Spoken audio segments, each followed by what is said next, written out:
Hey up you lot. So yeah, you read that right. Top five. In fact, it's actually six, but two of them kind of go together for me. Top five records that I really like, that for one reason or another are hated, despised. Tracks from them never played live. Don't get on at me in the comments. If there's things in here that you hate and this video like drives you mad, that's cool. If there's things in here that you love, I'm not saying these records are bad, because obviously I like them, but your record collection is your own little private museum of music.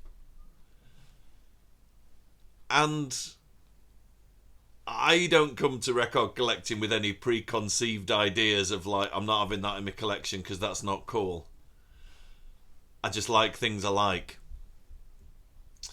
So first, let's have a quick look at what Victor's up to.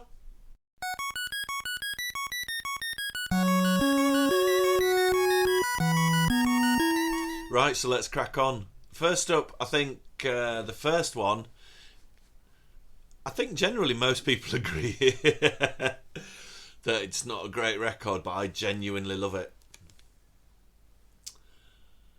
Rare Bird, Somebody's Watching. Now, for those of you who don't know Rare Bird, they were very proggy. I think this is their third album from 1973. Now, what happened with Rare Bird on this album? They ventured into it's like a weird blend of like middle of the road kind of rocky songs and a bit of like funk fusion type stuff. It's really not proggy. Now, I'm quite fond of a bit of prog sometimes, and I get why people didn't like this record and still don't like this record. If you look up on any kind of prog like blog or forum or anything, it's generally disliked quite intensely. But I really like the kind of middle of the road songs that are a bit catchy, but then just about every one, boom, they drop in this like funky wah clav solo that if it didn't have that, I don't think I'd like it. But because it's got that like early 70s funk vibe, I think it's very cool. And there's a really awesome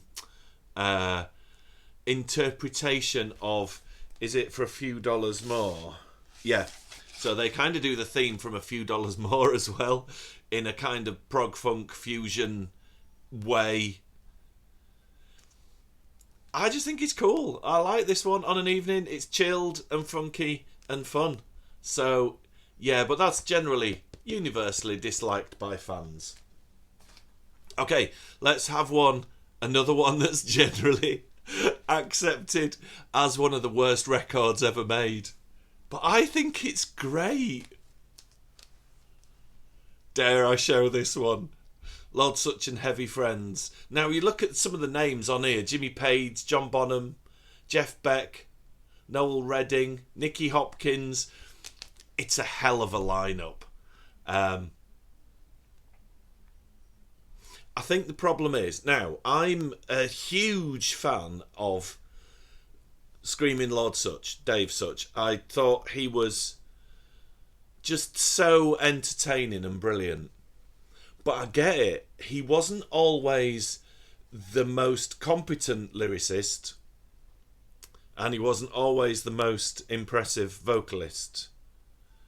I get that. But there were other things he had to make up for that made him, to me, very charming. Now, generally this is accepted as one of the worst albums ever recorded. But musically, I think it's actually quite good. I mean, you look at the caliber of guys that played on this album, and it's pretty impressive.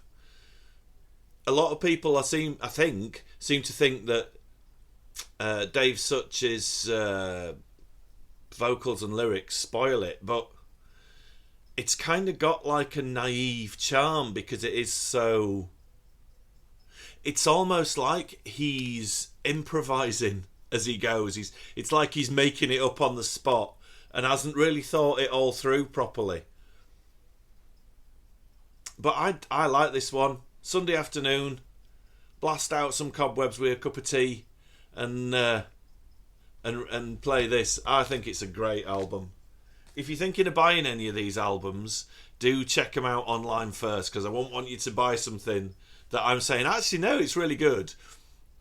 Personal taste, guys. Okay, controversial one now. Now, I absolutely adore this band. I think they're in my top 5 favourite bands of all time. Oh. So, this is The Gospel According to the Men in Black by the Stranglers. And again, like the Rare Bird LP, I get it, because they'd done some pretty cool prog and then done something totally different. Now, this gets a lot of hate on a lot of the fan groups, Stranglers fan groups I'm in, online and stuff. And it is a huge departure. So you've got the kind of punky, fierce Doors type pub rock stylings of Rattus and No More Heroes, and then the kind of post-punk angry edginess of Black and White, and then the Raven, and then the Stranglers brought this out, which is, well, it's a concept album about UFOs and the Men in Black and their role in human history. And I honestly, for me, the Stranglers did some really interesting stuff on this album. It's not... There's nothing on it that's punky or aggressive. There we go. Track list's on the front. I'm looking on the back. Of course, it's on the front. Just so you can see, there's a really cool Last Supper with a little man in black there, just having a little natter with the big lad himself. So it's almost like bleak disco minimalist prog, which, you know, if you're like Stranglers, Finchley boys, there for a shove about and a like dance to when they play No More Heroes and Peaches, I get it that this isn't what you would like. When I got into the Stranglers, my lovely cousin, who was older than me, I already had Rattus on tape, and he said, "Oh, I'll tape you some." So I got pretty much the entire Stranglers back catalogue at once, and just listened to them constantly. So I wasn't like young enough to be waiting for the next LP to come out. And I guess if you'd taken that route of like Rattus, No More Heroes, Black and White, Raven, I get that this album is such a detraction from what they usually did that it might throw you a curveball, definitely. But I like bands that do something different. I like bands that do try to do something other than the kind of regular thing that they always do. We've got another fairly controversial one that I really like, and that's The Damned, I'm Alright, Jack and the Beanstalk, or it was also released as Not of This Earth. I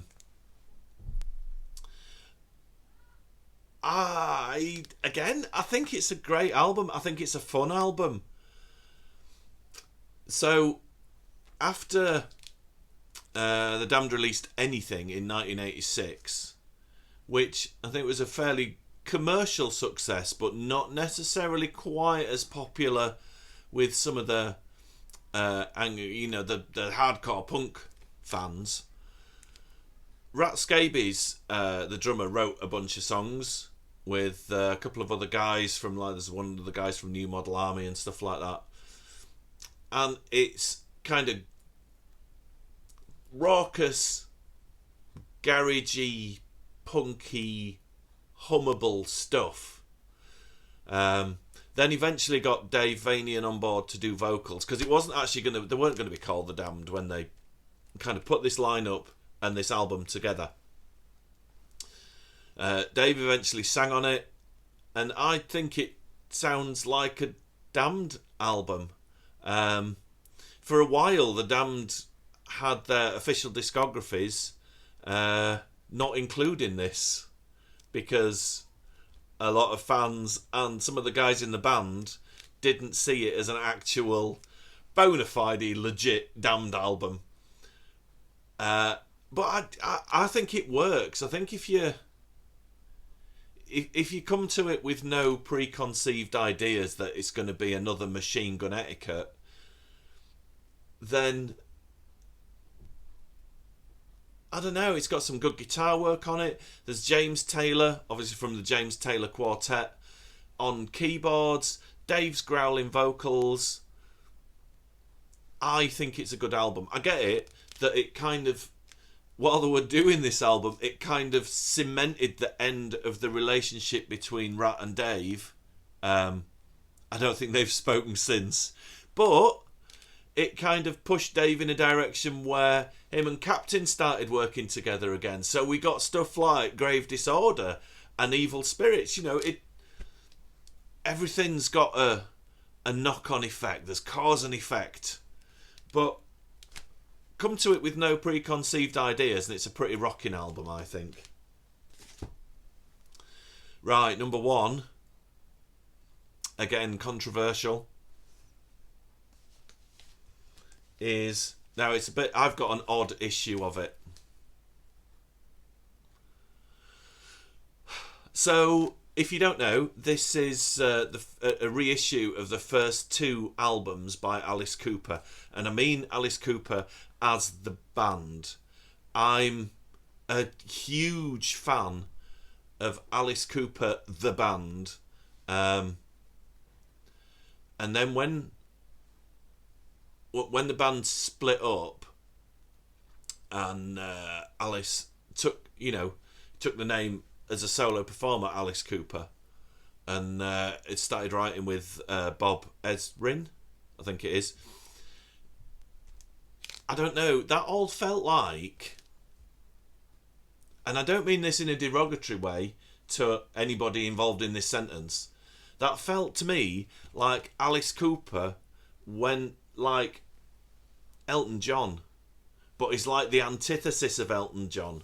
You know, I look at footage of Elton John in the 70s and he's bright and vibrant and lovely and lively and exciting. You know, a very visual performer as well as putting some good songs out. And Alice is like the Mr. Hyde of that kind of thing. Visual, putting some great songs out, and his concerts are a show. But I think there's almost like musical similarities between the two. Please don't hate me for that. That's just a personal observation. Anyway, so this is Pretty's For You and Easy Action. And when the band was getting really big after Love It to Death, Warner Brothers reissued this so people could pick up their early albums. And they're very strange. They're not all very strange, right? So they're odd. Musically, they're odd. They sound odd. I know there was a lot of issues and problems during the recording and production.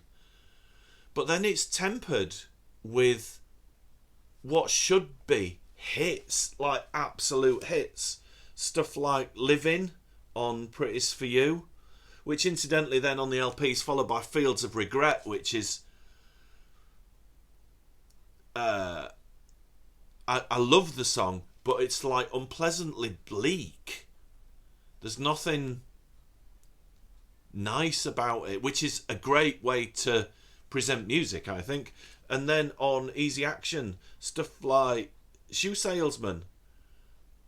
I think that Shoe Salesman is one of the best songs, in my humble opinion, the best songs that is in Alice Cooper's back catalogue, either as a solo performer or a band, like they were at the beginning.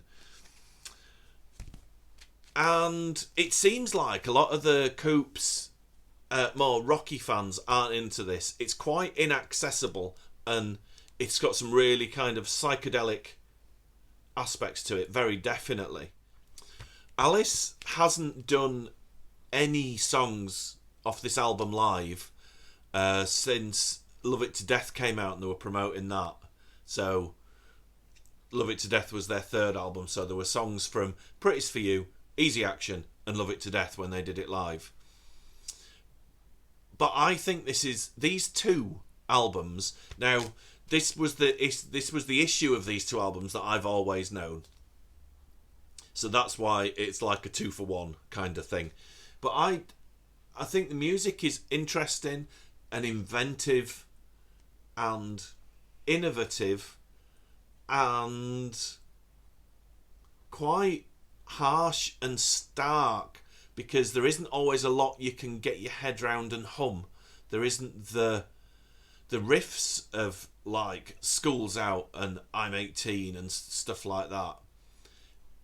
It's a lot of it's kind of like music as art, but then tempered with absolutely cracking kind of pop psych hits that they should have been hits, in my humble opinion.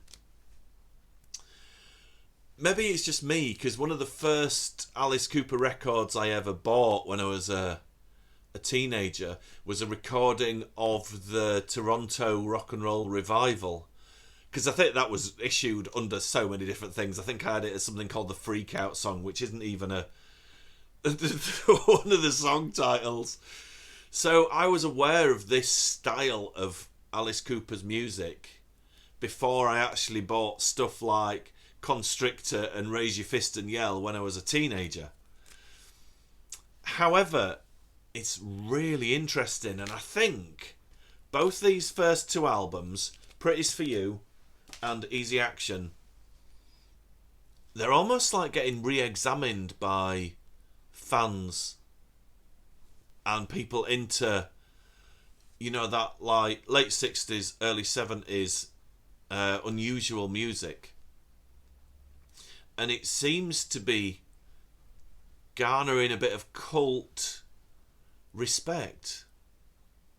Anyway, that's my top 5 albums that are generally disliked by fans, critics, or the bands themselves. Thank you for watching, guys, and I will see you lovely folks in the next video.